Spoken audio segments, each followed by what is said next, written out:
Hello, good night. Hello, everybody. I had to start with a little music. Get us all woken back up, get us ready for this evening. Thank you so much for joining. Good to see everybody. Good evening and welcome back to the AACU After Hours. My name is Sheila Porter. I will be your host for this evening. Thank you again for joining us. I want to say a great thank you to our sponsors, PSCU, which I'm very grateful for, of course, for my job and everything else.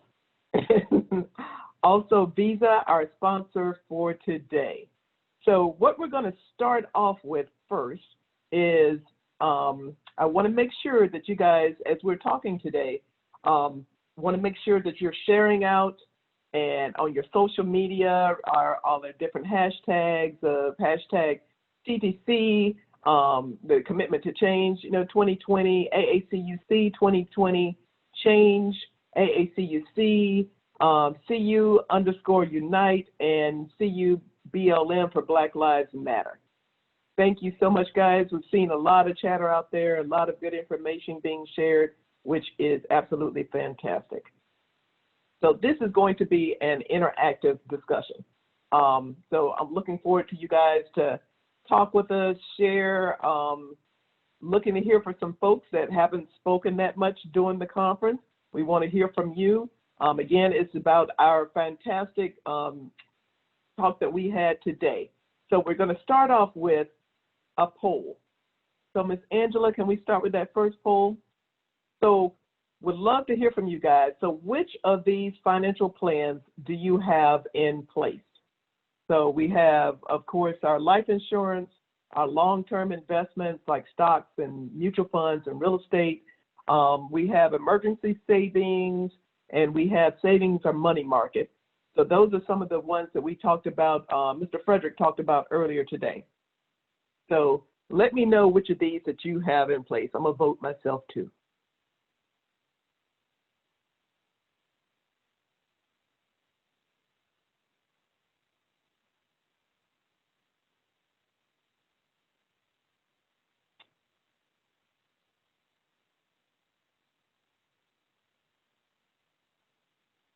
And Ms. Angela, I know you just showed the poll and it just left my screen. So would you mind calling it out for me? We're going to have Miss Angie share the poll results that are on the screen tonight.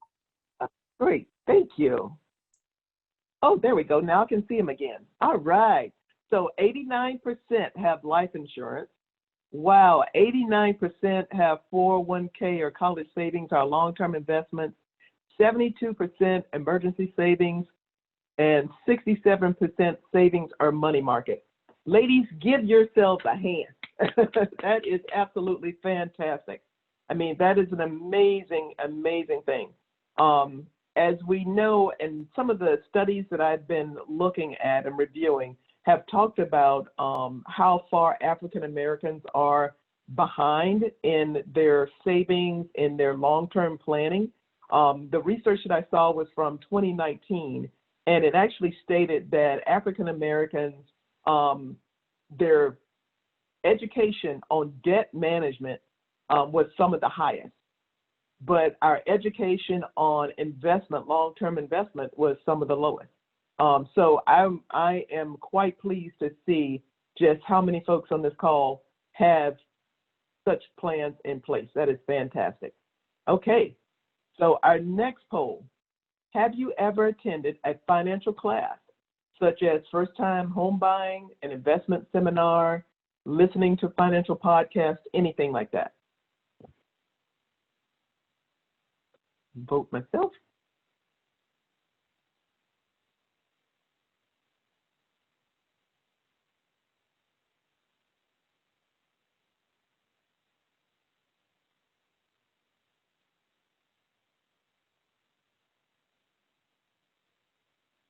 Wow, 94%. Again, just standing ovation, standing ovation.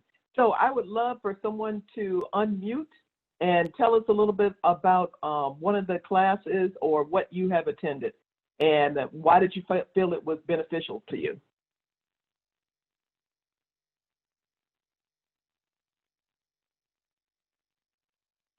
Anyone? Anyone?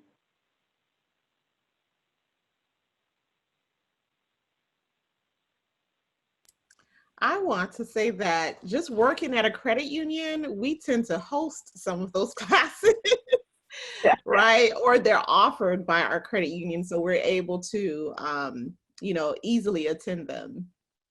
That's good. Yeah. Hi, my name is Similar- Edith. Hi, Edith. Hi, I just wanted to share experience. To your point, Julian, it's very true. Being a part of Schools First Federal Credit Union, we have so many great opportunities. And while I pretty much attended almost every one of our, financial classes, one of the ones that really stood out to me was the first time home buying. And the reason why was because I was actually, me and my husband were looking into purchasing a home. And just because you work at a credit union doesn't necessarily mean that you know all aspects and all facets of buying a home. So the one thing that we wanted to do was, we obviously knew with speaking with friends and family that it could be a process that could be a little bit overwhelming, which obviously we found out. And the great thing about it was that it really allowed me to really understand what I needed to do to start. Because you find at times, it's not like where you just want to go and buy a car and that's it. When it comes to a home, there's a lot more at play.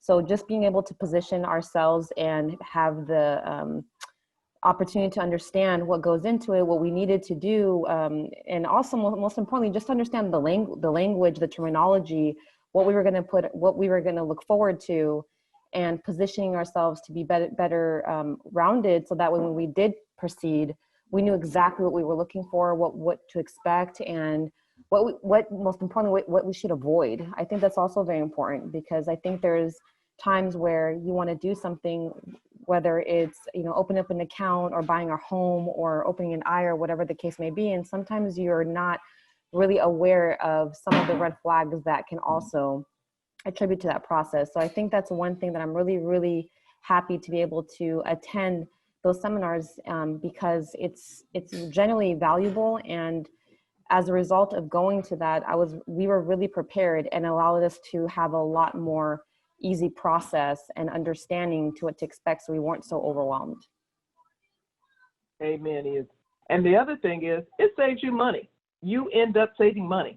Money that you, if you did not know about credit rating, if you did not know about the programs. I attended a first-time home buyers seminar also, and they told me about the different programs. It told me about, these are the things that you need to have in place to make sure your credit score is in good shape.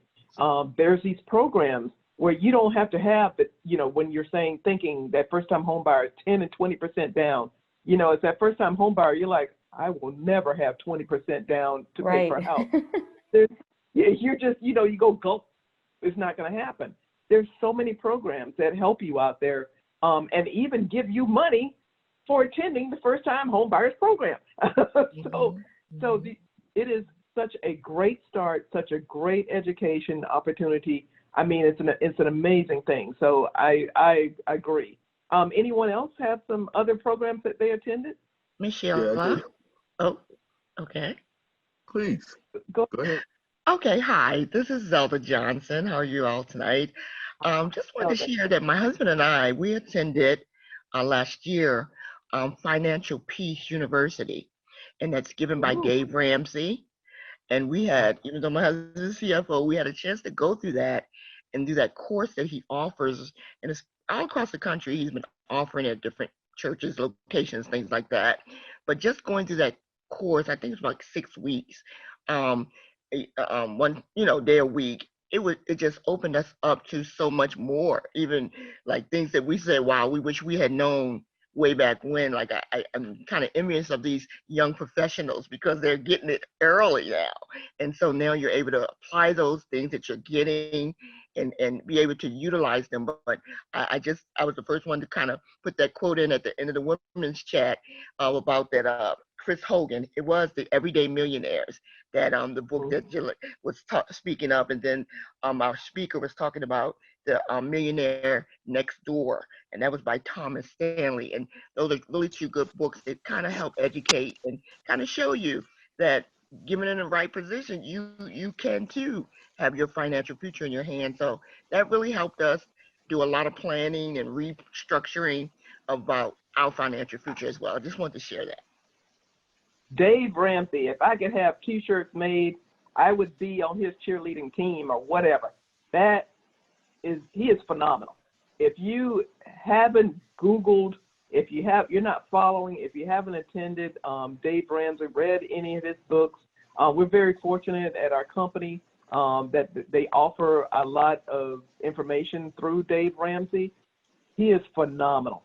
Please look at him. Look at him, like Ms. Zelda said, look at him for your long-term planning, your short-term planning, for getting out of debt. I mean, he is phenomenal. Look him up if you haven't. All right, Okay. I heard someone else. Okay, it's me, Carl Wyndham. I've taken the opposite track. I actually became a finance expert. I'm a accredited financial counselor as well as an accredited financial coach. And I teach in the military space. I've worked at 6 bases in the last 5 years, teaching financial literacy. I teach in my community. I coach people in business now under the PPP program. And I grew up in New York, and I went from learning the hustle to learning the game. And so what I wanted to do was to become the type of financial expert in the real sense, both in credentials, both in experience, and then both in service to my community, because I didn't want anything filtered to me. People ask me all the time, do I believe in Dave Ramsey? Do I believe in this person and that person? No, I say I believe in what I was taught as an expert that I teach others. And I've actually been the lead instructor with NeighborWorks America, teaching housing counselors and credit counselors for the last 20 years. So I took the opposite track to what I hear everybody else saying, because I wanted to kind of get rich on my own. All right then. That's what I'm talking about. Entrepreneurship. That is the way. We had, when I first started at Raymond James years and years ago, one of the first things they did was have you take a class where you do a balance sheet on yourself. So coming out of grad school with a car and a lot of student loan debt and a lot of credit card debt, to go into a class where you have to do a balance sheet on yourself. What do you own? Zippo. What do you owe the bank? A lot. And it taught me right from the beginning that all I wanted to do was get rid of debt, get rid of the student loans, get rid of the car payment, get rid of everything. And that was my goal before I would get even a house. It was, I'm going to get rid of this debt. I'm going to get this debt down so that when I go into a house, you know, and my credit looks better, I feel better about myself. But it really is going through and figuring out what is best for you. Like you said, those are resources for you, but it's really how you use the resources, what speaks to you, what's going to help you move forward. Does anyone else have anything to share? Because this is all great information that, you know, I'm taking notes myself, because I'm from learning the hustle to learning the game. That's going to be one of my quotes now. Who else would like to share? Daniela. And Hi, I would like to say I've attended a lot of these financial classes, but I also, just like Carl said, I love sharing this information because I always say knowledge is powerful. And it's important that we continue to share with others. Even, you know what, you have someone who is wanting to borrow money from you, you know what, you begin to teach them you know what, how to save and what they need to do to continue to help themselves. Amen. Amen. And it is about not only sharing what we have learned, it's about trying to share with others and trying to ensure that we help others. And when I do my mentoring, and I do it in our office, I do it inside, I do it with college students, my mentoring, one of the things we talk about, we're talking about financial health. We're talking about, are you taking advantage of those financial programs? Like, are you part of 401k? Are you doing tuition reimbursement? There's so many opportunities out there for people. And I just want to make sure that they're taking advantage of all those opportunities. That is critical to people. So, would anyone else like to share? All right. Okay, so next up, one more poll question for you. So this one I'm taking from Ms. Camille.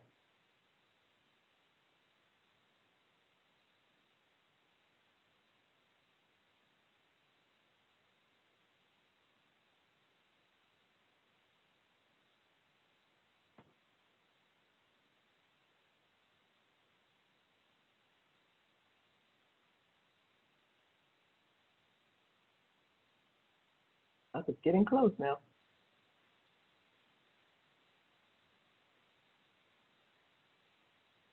All right. So it looks like we're looking at 60% said yes, you did research your position salary, and 40% no. So out of that 60%, I would love to hear from you guys. So where did you go to? Ms. Camille talked about some of the resources that were out there today. She talked about like Glassdoor, Know Your Worth, one of my favorites. There's salary.com. There's a lot of different resources. What did you use?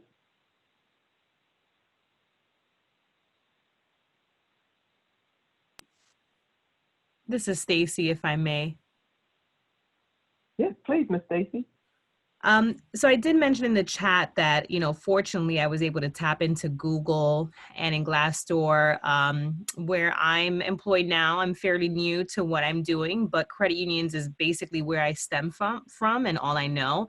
So I want to just take a step back, and before researching the salary and determining, what is a salary for this particular role that you should be taking on, before any of that, you need to sit down. You need to do an analysis of your budget. You need to really get a good understanding of what do you need month to month to pay your necessary bills, to keep up with a couple of things in your life, to support your family, to still have wiggle room, right? Whether that wiggle room is to build for emergency savings and whatnot. And once you have that concrete number set into place of basically everything you need to fulfill, that's when I began to job search. And that's when I began to, apart from my ethic and apart from, the ceiling that I saw that I needed to break, I also took that into consideration. And I used those resources that I mentioned on the chat. That's fantastic. Fantastic. Anyone else like to share? That's perfect, Sheila, Mr. I'd like to piggyback on what Stacy mentioned in those key points. This is Edith again, and what I wanted to share too is, in addition to what Stacy mentioned, I think what's also incredibly important is to reassess your job description.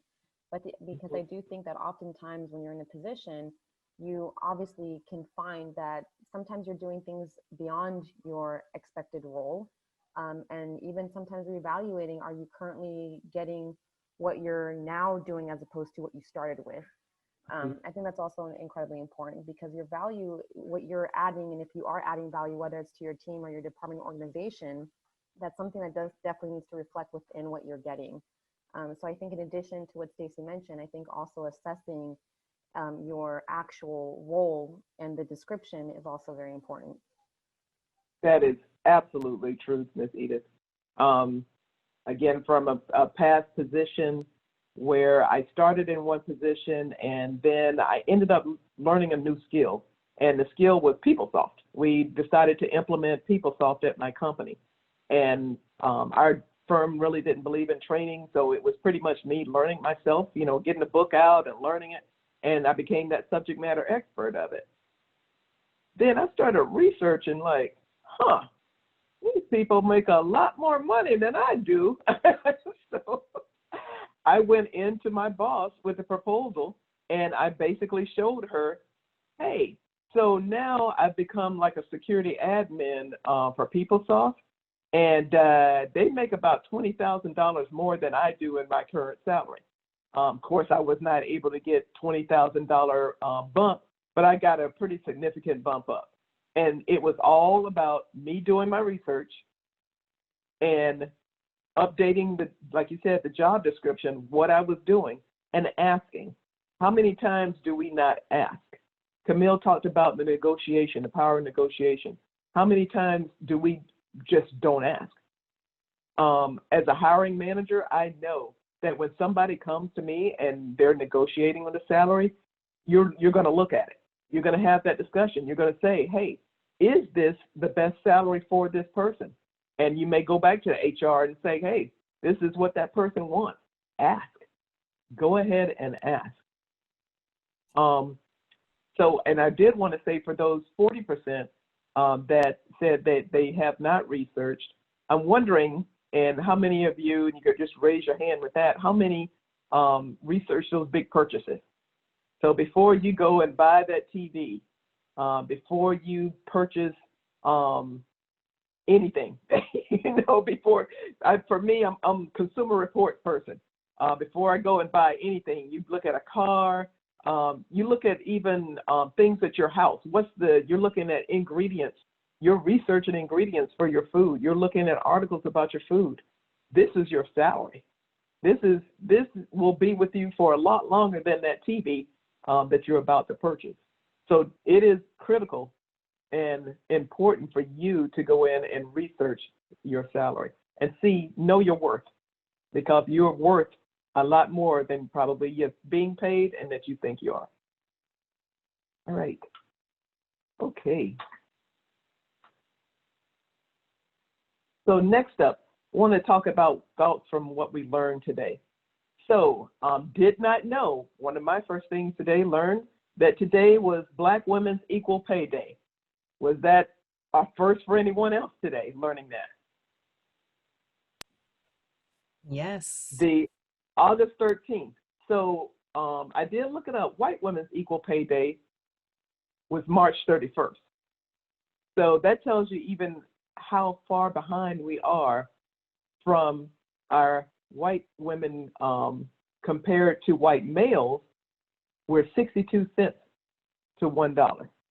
And then what does that equal? $941,000 over 40 years. That's over your career. So when Mr. Pelham was talking about how do we become a millionaire, it's not from playing that game show. How do you become a millionaire? It's basically having financial equity. I would love to hear you guys' thoughts about that when you saw that. Was that a surprise for anyone? Was that your first time learning about it, or did you know these numbers? And feel free to speak up and in the chat. I know, such a surprise. I know. Your mouth just kind of, I had heard the dollar cent type of thing, but did not have the firm numbers with it. But once I saw the 940,000, almost $1 million, that was painful.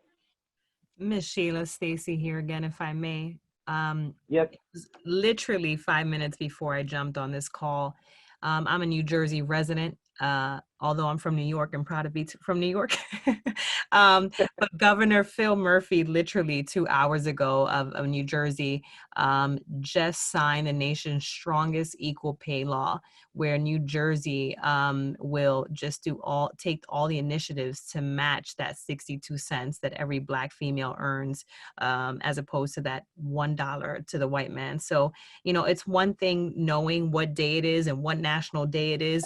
It's another thing seeing movement, seeing change, seeing initiative, seeing action. So hopefully the rest of the states take this in as well and and it goes from a domino effect from there on out. Amen. Amen. And not only at the government level, but our corporate level. You know, this is something that when we talk about that commitment to change, this is one of those things we want people to commit to. You know, we want African American women and men to be paid, people of color to be paid their worth, not based upon, you know, you have someone that's equal education, that's equal in everything. When you're looking at the peer and knowing that they're making more than you, and you know the ones that make more than you, how do you go back and have that discussion with your company and start that discussion with them? You know, the tools, again, researching, having that information available and having that discussion. That's a tough discussion to have, even finding the right people. But it starts with, there's a talent, there's a HR, there's a compensation area within your company. And that's how that discussion starts. So it's like when we're talking about hashtag commitment to change, that hashtag equal pay is right up there for us also. All right. As we talked about the salary research, you know, Ms. Camille talking about Glassdoor, PayScale, Salary.com. That is going to be your tool to have those discussions with your talent, with your compensation, to talk about the equal pay. I want to ask, has anyone had that conversation yet?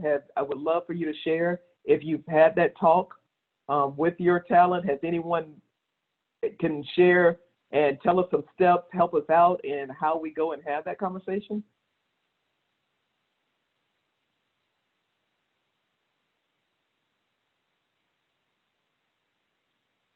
So I'm going to say, I guess from the silence, no.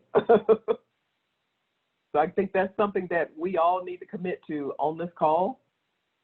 We need to figure out, how do we have that conversation with our companies? How do we get them to commit to that equal pay? Well, I definitely want to chime in. Exactly what Stacy said. I knew exactly what my bottom line was with one employer. I knew what I had to make, and it was a little bit more than what the job called for, but that's what I asked for. And I was very blunt about it. Like, hey, you know, this is how much I need to make in order to live the way that I need to live.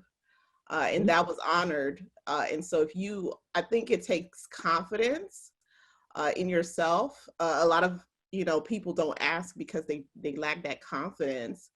And, you know, of course, if you don't practice or know enough about it, or you've never seen it done, it's hard to negotiate, to feel comfortable negotiating. But like Stacy said, knowing exactly what you need, knowing what you're worth, and, you know, finding a middle ground for that. Amen. And today, especially, look at the hashtag Black Women's Equal Pay Day. You'll see that hashtag trending out there, and there's a ton of articles out there. I started looking after, you know, Camille said that. I'm like, what? Let me look this up.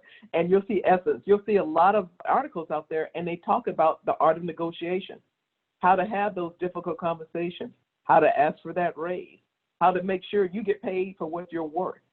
There's a lot of different, they take you step by step. There's role play. There was YouTube videos out there. There's so much instruction out there. And like you said, Ms. Colleen, to have the confidence. You know, I see all confident people out here. I see people that are worth it. Know that you're worth it, because it makes a difference. That's, you know, again, legacy, when we're talking financial legacy, not only for yourself, but your family. This is how you make that legacy, is to ensure that you are getting paid not only now, but remember, how much you get paid now, it also impacts how much your retirement is later. It's income on income. So it makes a big difference. Would anyone else like to share? Miss Sheila, I'll share. Okay, go ahead. A lot of companies and a lot of credit unions, in fact, have pay scales assigned for each job. A lot of times they'll use outside services to assign those levels. So as an employee, and one of my responsibilities is I oversee HR at my credit union. And so I love it when an employee comes and says, I want to understand how my salary is calculated. Where am I in the pay band? What's it going to take for me to move higher in my pay band? What's it going to take for me to move into the next pay band? What kinds of jobs are there? Let's talk about my career path. Because we want to be able to share that information and help people get to their career and their financial goals. Very few people come and ask. And it can be done in a very exploratory way where everyone is super comfortable having that open conversation that says, you know, hey, Sheila, you're in right at the midpoint. So you're to market for your job. Here's some additional things that you might be able to do to move up. And usually, of course, your supervisor is can help in getting you there. And I see Stacy's asking, do all your employees know they can actually ask? And oh my gosh, you know, great question. Maybe not. We tell the managers, and we kind of expect the managers to be having those types of conversations with their employees, and letting them know that they can ask. But, you know, yeah, we should be publicizing it more to all employees. That's great information, because I'm thinking about our talent area, and I have not heard that. You know, you do, as a manager, you have that discussion with your employees, and you talk about goals and you talk about salary range. But really, I've never heard from our talent area where you go down and actually have that conversation with someone in compensation. I think that is a fantastic bit of knowledge. Thank you so much for sharing that, Ms. Wendy. That's fantastic. All right. All right. So we talked about the financial table today, and I love that you guys, your table is steady. And looking at that poll, really looking at the all the different legs on that table, you're planning for both the short term and the long term. And that is a fantastic thing. I would love to hear who inspired you to have that steady table, who taught you your financial literacy. Who is that person that's been your mentor?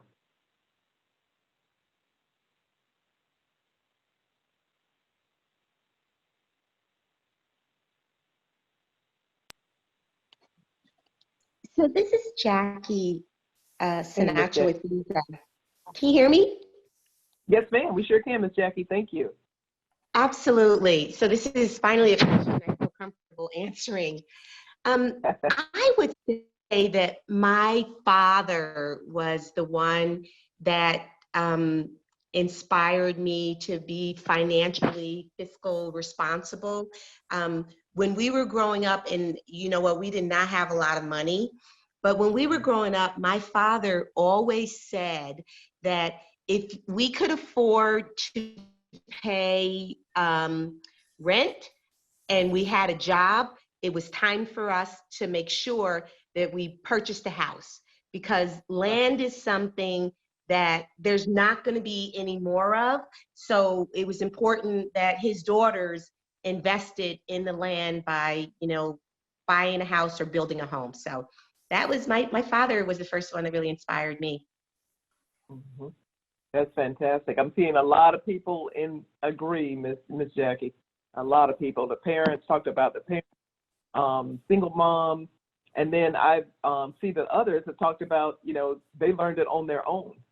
So was it trial and error, or did you research? I would love to hear, how did you learn this on your own? How did you make that decision? This is how I'm going to invest in myself, my financial self.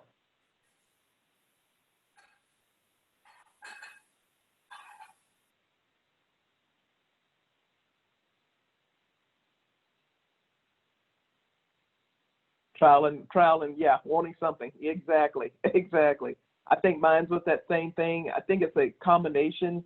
You start with your parents, and the parents was one of those that, you know, we didn't have allowance when I was growing up. That allowance was, I allow you to stay in this house.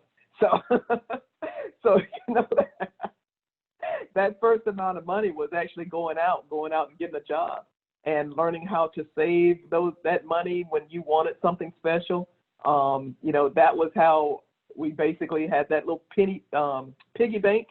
I don't know if you guys had the little piggy banks, and then my aunt and uncle actually ran a credit union because we were from a farming community, and they ran it out of their house. They had a trailer in the back, and I would go and deposit my money into the credit union, you know, my little $2 or whatever in the credit union. And I also helped bookkeep, mainly just filing stuff.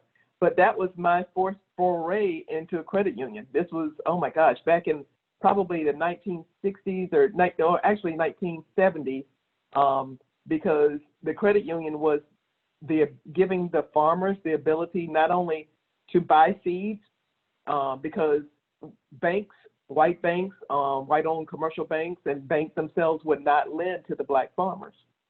So for my aunt and uncle, they were lending to people in order for them to buy seeds and also to send their kids to college. So that was my first foray into the credit union. That was my first foray into actually saving. So I'm an old school credit union.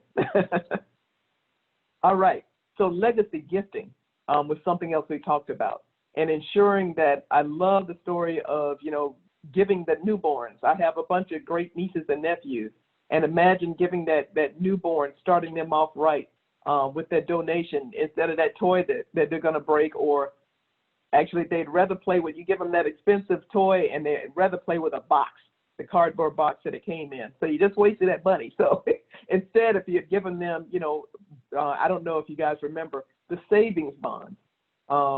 So back in the day, my aunt then would give you the savings bonds as a gift. So that was another means of savings back then. And just think about how much money has been put aside, has been saved. Oh, I used to buy savings bonds. Yes.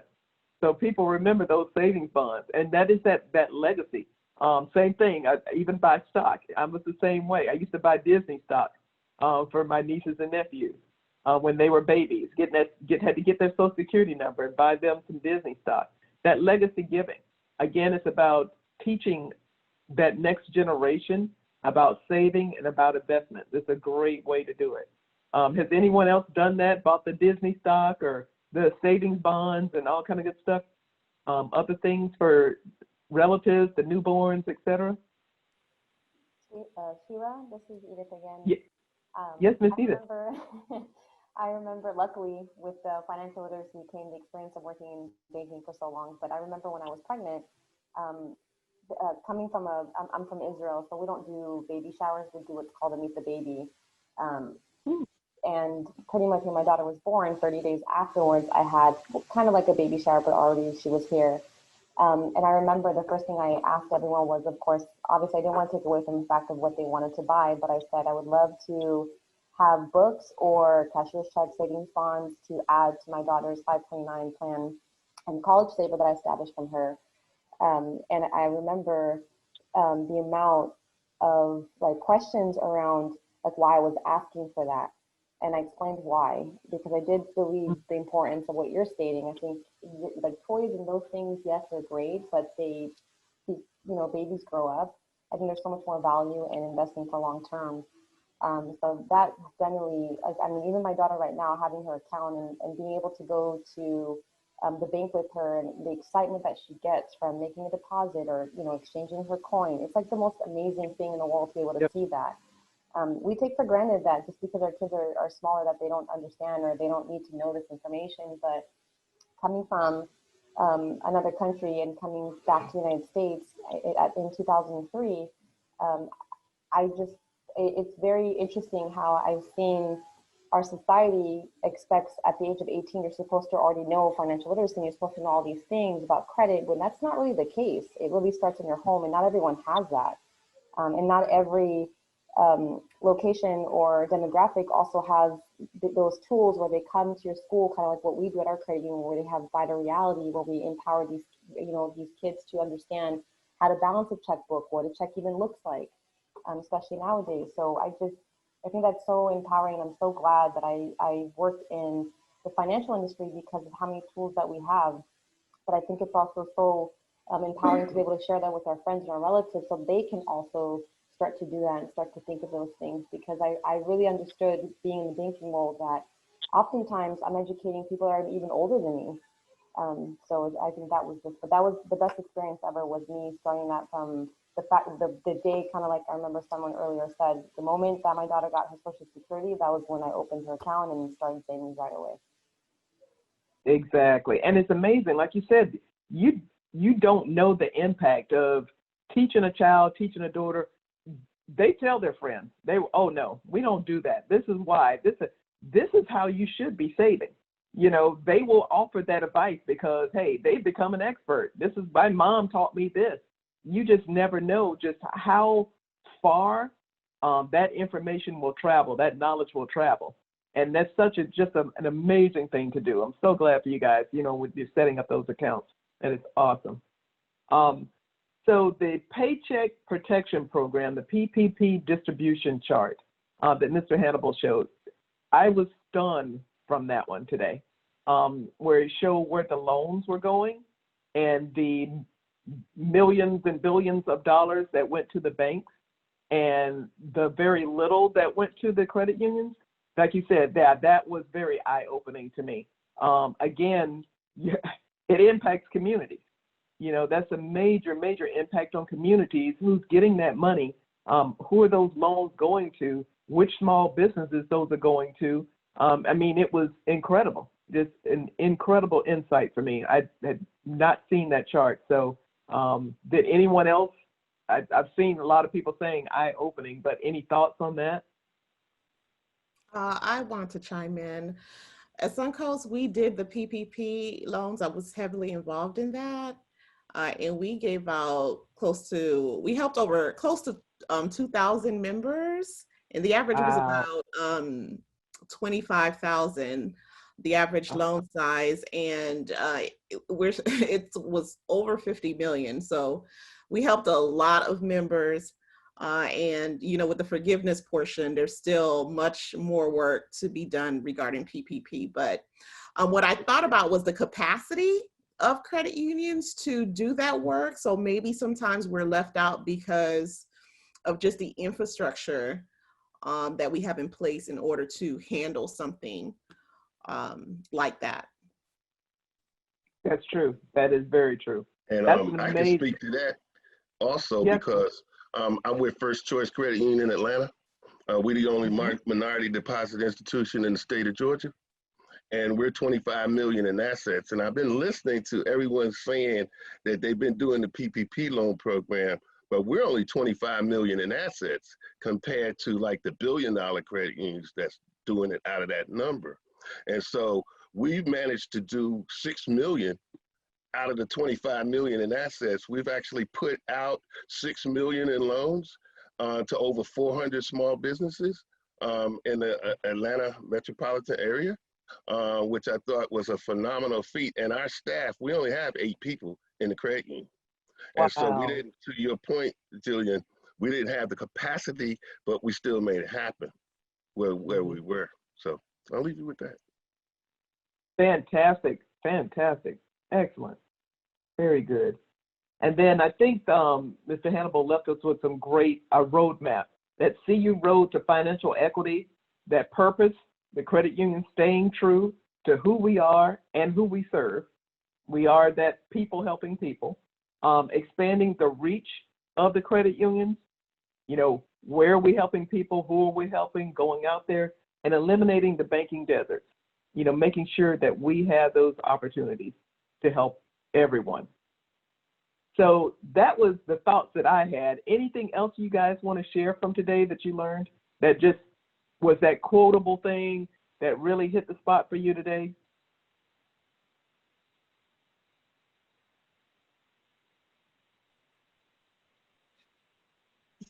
So it's Jackie again, and I just was so moved by the young professional panel.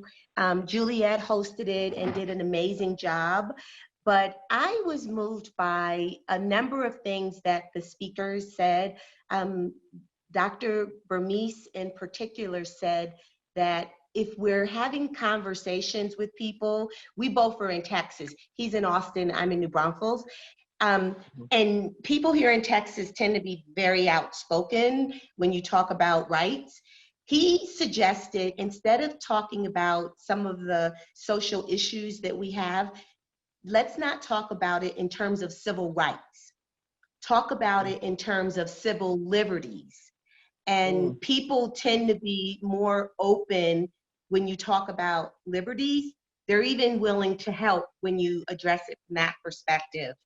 And then the other thing he said that really spoke to me, there was lots that spoke to me, but the other thing he said is that we all need to be patient. It didn't take, 100 years for the situation that we find the country in to be there. This was more of a message to the young people that if it doesn't change in our lifetime, we just need to do the work we can so that we can pass the baton forward. It was quite an amazing panel. And I just have to, one more thing.